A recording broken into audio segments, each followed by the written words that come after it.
Olá, no Repórter Eco de hoje conheço os guardiões orgânicos que cultivam alimentos saudáveis, livres de agrotóxicos. Você acompanha também a pesquisa que mostra como foi a distribuição das chuvas no Brasil nos últimos 2.000 anos. E ainda os novos conceitos de economia voltados para a preservação ambiental. A economia compartilhada e a circular são aliadas do desenvolvimento sustentável, com menor consumo e maior reaproveitamento do que é produzido. Estudo internacional comprova pela primeira vez que as mudanças climáticas no hemisfério norte afetaram as chuvas na América do Sul. E novo livro apresenta os produtores paulistas que investem em agricultura orgânica.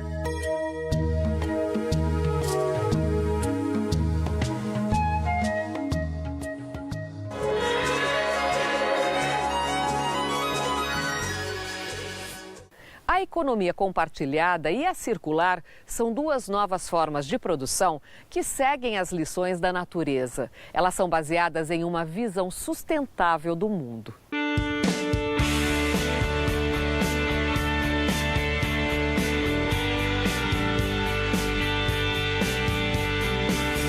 Cuidar do que se produz desde a agricultura, no nascimento da matéria-prima até o descarte correto. É o objetivo da economia circular.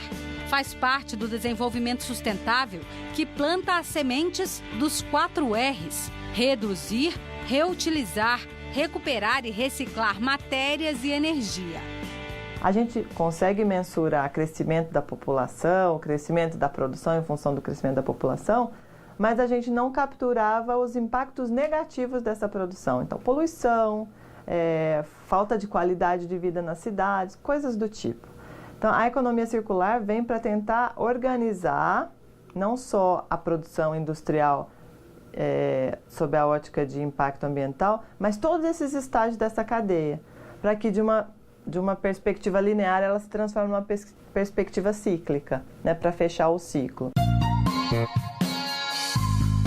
Ensinar novos empreendedores a pensar em negócios que levem em consideração a preservação ambiental é projeto de vida da professora Priscila. Muita gente até faz essa avaliação de que a gestão ambiental e economia circular é caro, quando na verdade ela pode gerar uma redução significativa de custos. Aos poucos, as empresas vão percebendo que produzir com responsabilidade ambiental é um ótimo negócio. Esta rede de lojas de roupas trabalha para que até 2020, 100% de seus produtos de algodão usem matéria-prima mais sustentável. Cerca de 40% dos nossos produtos em algodão já são feitos com algodão mais sustentável, que é um algodão que usa menos água e menos pesticida. Então, é um algodão ambientalmente melhor. No futuro, também, a gente acredita que não vai ser possível você existir e operar sem que você se preocupe bastante com as questões de sustentabilidade. Então, a gente investe, a gente pesquisa, a gente inova, às vezes paga o preço da inovação, mas a gente está fazendo algo que a gente acredita e que lá na frente a gente também entende que vai ser o mínimo requerido para operar.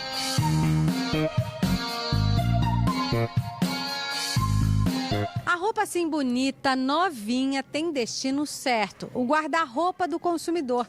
Mas o que fazer com essa peça quando acabou a vida útil dela? Para garantir o descarte correto, a rede criou o movimento Reciclo, que recebe de volta do consumidor peças compradas aqui ou não. O que pode ser reaproveitado é doado para organizações sociais. O que não está mais em condição de uso, volta para a indústria. Outra forma de melhorar as relações de consumo é a economia compartilhada. As pessoas não querem mais ser donos das coisas, as pessoas querem poder usar. Então a gente tira o direito de propriedade da discussão e entra a questão da servitização. Então eu vou ter um produto para usar, mas ele não é meu. Os carros já são compartilhados, as casas também. Por que não um vestido de festa daqueles saídos das passarelas dos estilistas mais famosos? A economia compartilhada dá uma mãozinha. Já é possível escolher um vestido de grife, alugar e devolver depois. Ideia de Mariana e da sócia, que mais do que um negócio, queriam mudar a forma de consumir. Você não ficar tão presa em tudo ser novo, tudo ter que ser produzido de novo para você. Você usar essa onda da reciclagem, do reuso, de realmente estar consciente no que você está consumindo, né? Isso é um grande impacto, eu acho que é uma grande evolução da sociedade e com certeza tem chão pela frente. Até pela internet dá para escolher o modelo, estampa, tamanho. E quando os vestidos já foram alugados demais, entram na economia circular. Umas 2 vezes por ano, mais ou menos, a gente faz bazar, justamente a gente brinca que aqui é 100% Feng Shui, né? Então tem que circular, renovar as energias, nada pode ficar parado.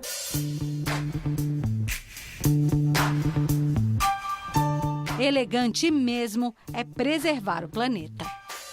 Acho que o grande desafio hoje para todo mundo que está nesse momento de eu mudo ou não mudo, seja organização, governo, indivíduo, consumidor, sociedade civil organizada, é como e quando fazer melhor.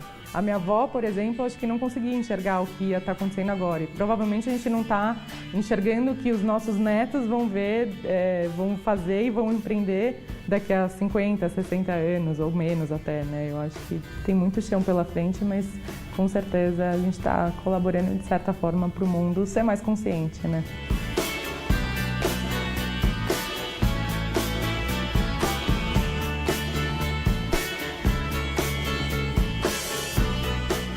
Você acompanha agora alguns dos fatos e pesquisas na área de meio ambiente que tem destaque aqui no Repórter Eco. Novo estudo mostra que a exposição à poluição do ar pode diminuir o nível de inteligência humana. A pesquisa foi coordenada por cientistas norte-americanos da Universidade de Yale e de Pequim. Foram analisados os dados de 20 mil pessoas que vivem na China.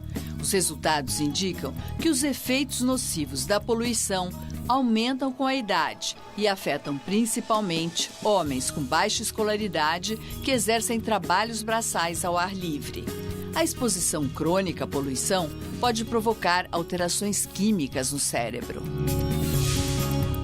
Outro estudo publicado em uma das revistas científicas Nature mostra que as mudanças climáticas ameaçam o valor nutricional dos alimentos. O aumento dos níveis de CO2 na atmosfera emitidos pela queima de combustíveis fósseis altera a composição de alimentos como o arroz e o trigo.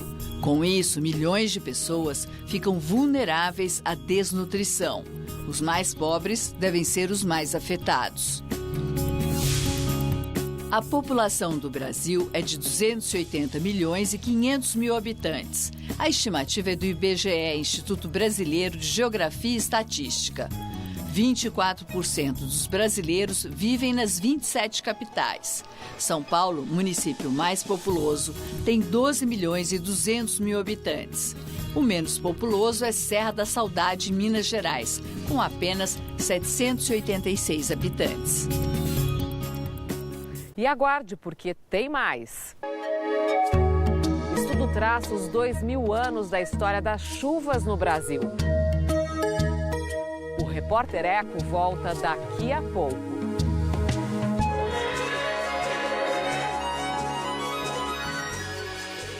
Uma pesquisa internacional revela os últimos 2000 anos da história das chuvas no Brasil. Pela primeira vez, foi comprovado que as mudanças climáticas no hemisfério norte afetaram as chuvas na América do Sul.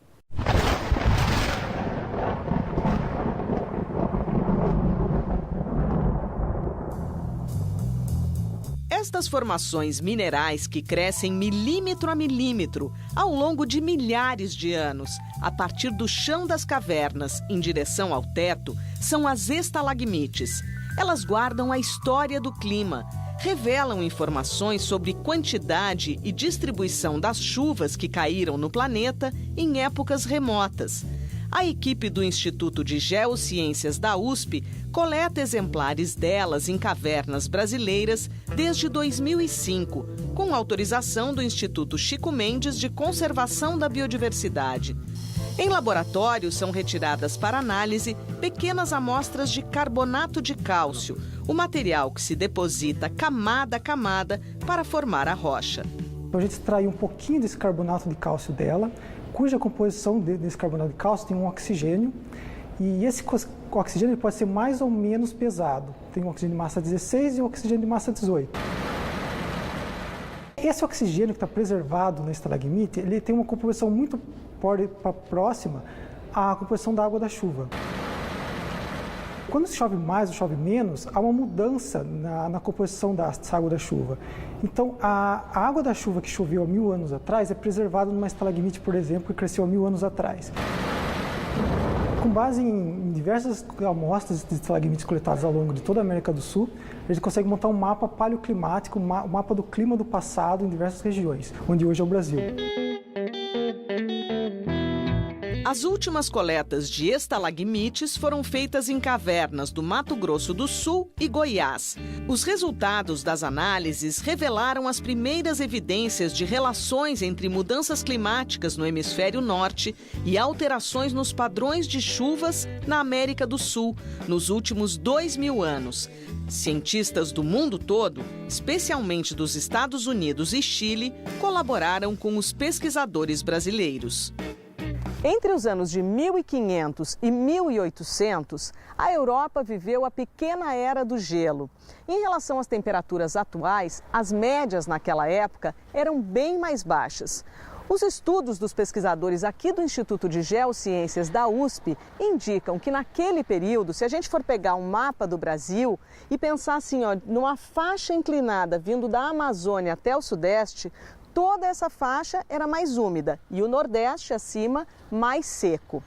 Voltando ainda mais no tempo, num período chamado de aquecimento medieval, entre os anos 900 e 1100, aí era o seguinte, lá no hemisfério norte estava bem mais quente e aqui muito mais seco, choveu menos.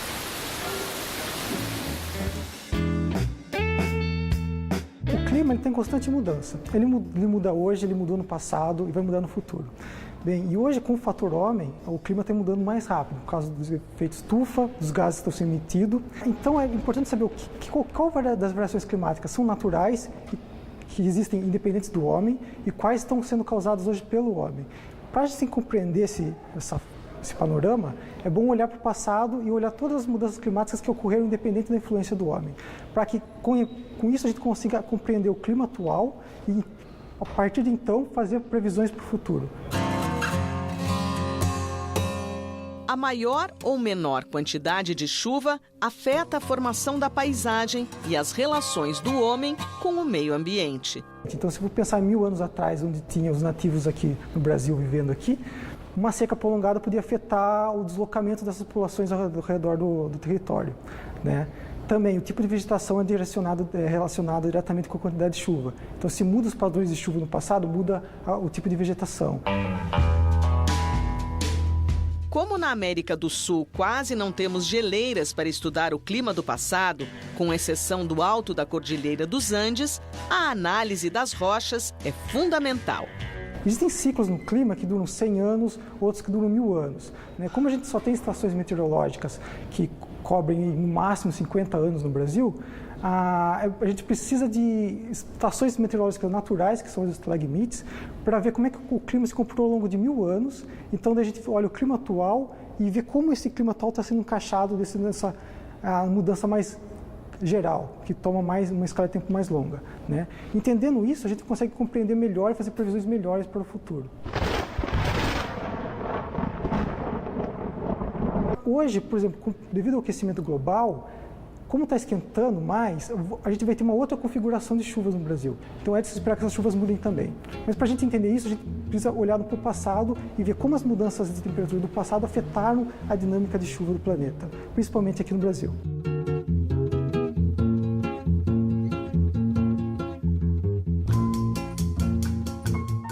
Chegou a hora das imagens que a gente escolheu para você na internet.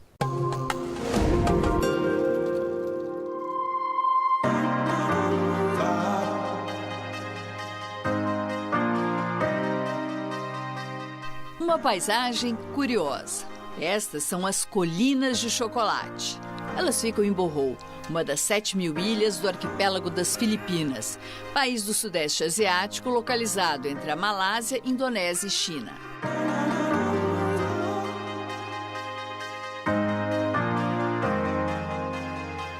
São mais de 1.200 montes em formato de cone, que chegam a ter 120 metros de altura. Cobertos pela floresta tropical, se espalham por uma área de 50 quilômetros quadrados. Na época do verão, a vegetação fica seca e muda de cor. Ganha tonalidade marrom. Por isso o nome Colinas de Chocolate.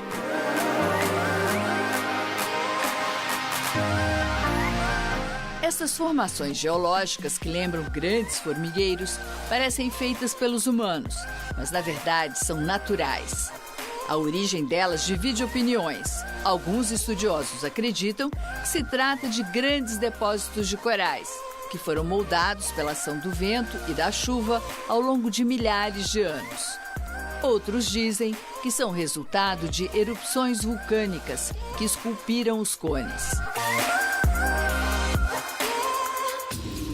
Uma lenda local, passada de geração a geração pelo povo da região, conta que as colunas são lágrimas de um gigante imortal chamado Arogo e foram derramadas pela morte de sua amada.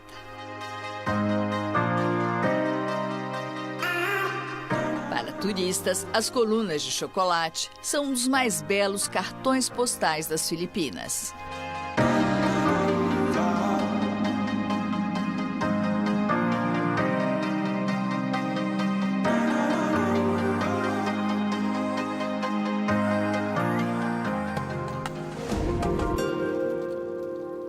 E você vai ver a seguir. Novo livro mostra o trabalho de produtores paulistas que cultivam alimentos saudáveis sem o uso de agrotóxicos. O Repórter Eco volta daqui a pouco.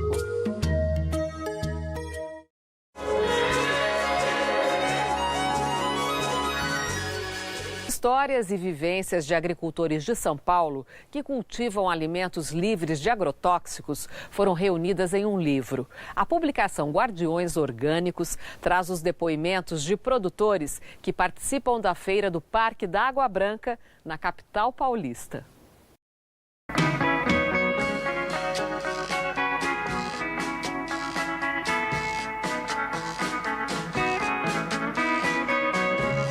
A bota de borracha é o calçado preferido do seu João para andar entre os canteiros da horta em Cotia, região metropolitana de São Paulo, onde cultiva alimentos sem agrotóxico. O aprendizado veio da infância, quando ainda ajudava no roçado da família em Rio Vermelho, no interior de Minas Gerais. Na roça mesmo não usava, né? Nada para usar, para plantar, não. Porque a terra lá em Minas, nessa região lá, na verdade, ela produzia até melhor do que às vezes aqui usando composto. A terra era boa de natureza, né? Lá. Hoje, seu João e dona Jandira têm cerca de 60 espécies de hortaliças, legumes e temperos orgânicos com certificação. A primeira coisa que a pessoa tem que entender é que o produto químico ele estraga, na verdade, a terra, né? Se você cuidar bem da terra, a terra estiver sadia, os frutos também vão ficar sadios. É a mesma coisa, você vê quando a mãe está fazendo se engravida, que os médicos vão fazer o pré-natal. Então ele cuida da mãe porque através da alimentação da mãe está alimentando o filho. Então as plantas são filhos da terra. Desafiado pelas formigas que começaram a comer as mudas novas da hortaliça, o agricultor desenvolveu uma nova tecnologia: tubos de PVC.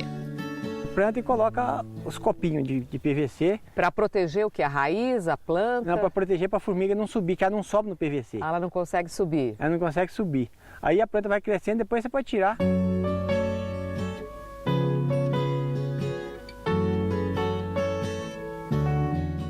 Histórias de homens e de mulheres que vivem da terra e cuidam dela com respeito, paciência e saber tradicional. Um relacionamento em que conhecimento e dedicação substituem o produto químico. Casos como o da família do seu João Evangelista estão sendo contados num livro que quer aproximar, estreitar os laços e aumentar a confiança entre quem compra e quem cultiva alimentos orgânicos. O O livro Guardiões Orgânicos, organizado e publicado pela AAO, Associação da Agricultura Orgânica, apresenta a rotina de 11 agricultores do interior paulista. O primeiro capítulo revela o trabalho realizado no sítio Horta e Flor, do seu João. Seu João, o senhor viu o livro? Não vi. Não viu? Ainda não. Não viu nem a fotografia do senhor? Não vi, não. Ah, então eu vou lhe mostrar. Ah, tá. Ah, está com o livro? Estou com o livro. Quis fazer uma surpresa para o senhor. Olha! Olha aqui, ó. Eu posso chamar minha esposa aqui? Claro, claro. Ô, Jandira, vem aqui você ver o livro. Vem cá, dona Jandira.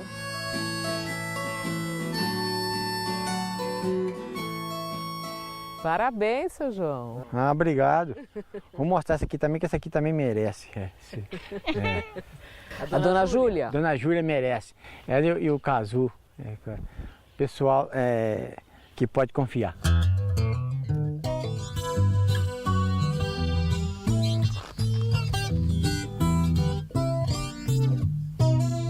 Essas pessoas que desde o começo vêm lutando com essa agricultura mais natural, essa agricultura de melhor qualidade, que produzindo esse alimento de altíssima qualidade e acumulando conhecimentos, na verdade são os guardiões, né, desse saber, né, que é construído ao longo de gerações e gerações e que nós estamos aqui tentando passar para frente. Fernando Ataliba é agricultor orgânico e presidente da AAO. Ele também é personagem do livro por conta do trabalho realizado no sítio Catavento. A área herdada do avô no município de Indaiatuba era no passado pastagem. Não tinha árvore, o solo era degradado e afetado pela erosão. Há 30 anos, a paisagem do lugar vem se transformando.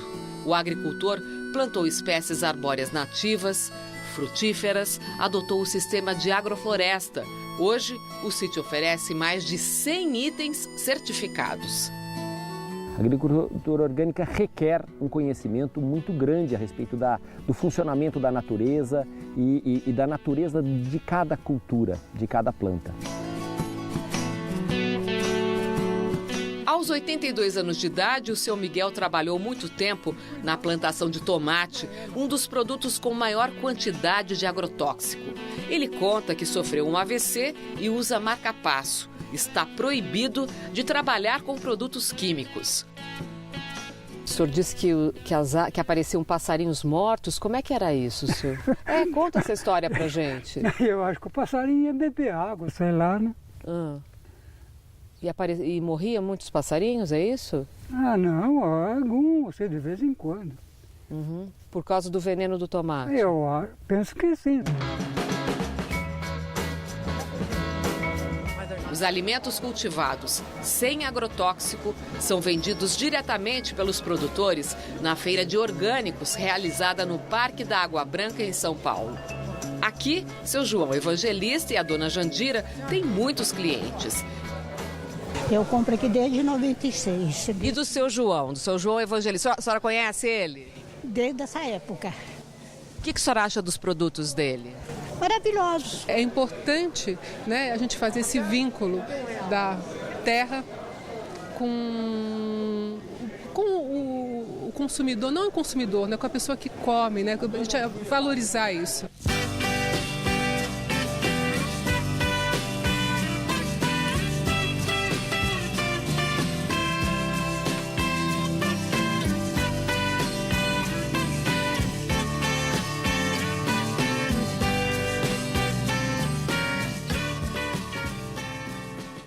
E você pode rever as reportagens pelo Cultura Digital. É só baixar o aplicativo gratuitamente no seu celular.